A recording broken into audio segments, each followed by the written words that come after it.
Solar ceiling fan 16 ইঞ্চি। এই ফ্যানটি আমি বানিয়েছিলাম 775 মোটর দিয়ে। খাঁচা, শুধু আমি খাঁচা ব্যবহার করছি আর ফ্যানের পাকাটা ব্যবহার করছি। ভিতরে দেখুন, এই যে ভিতরে মোটর দেওয়া আছে। তো এই সিলিং এ আমি এখন ব্যবহার করব কারেন্টের লাইন দিয়ে। তো কারেন্টের লাইন দিয়ে অর্থাৎ কারেন্টের লাইনের ভিতরে যে যে ফ্যানে যে ওয়্যারটা টানা আছে অর্থাৎ তার টানা আছে ফ্যানের, সেই ওয়্যারিং এর ভিতর দিয়ে আমি সোলারের যে ফ্যানটি আছে অর্থাৎ যে 12 ভোল্ট ডিসি যে ফ্যান 775 মোটরের, সেই মোটরের ফ্যানটি আমি ব্যবহার করব। তো কিভাবে ব্যবহার করব, কারেন্টের লাইনের ভিতরে আমি আবার সোলার লাইন কিভাবে দেব আর সুইচ বোর্ডও কিভাবে ব্যবহার করব সেটাও আমি কানেকশন করে আমি আপনাদেরকে দেখিয়ে দিব।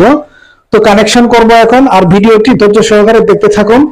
আর এই ফ্যান কিভাবে তৈরি করবেন বা কত টাকা খরচ পড়বে এরকম ভিডিও আমি তৈরি করা আছে। এই ভিডিওর ডিসক্রিপশন বক্সে আমি ওই ভিডিওর লিংকটি দিয়ে দিব।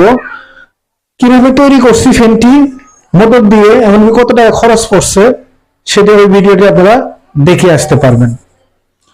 তো এখন আমি এই তার দুটি পজিটিভ নেগেটিভ কানেকশন করব, তারপরে আমি সুইচ বোর্ডে কানেকশন কিভাবে করব সেটা দেখিয়ে দিব।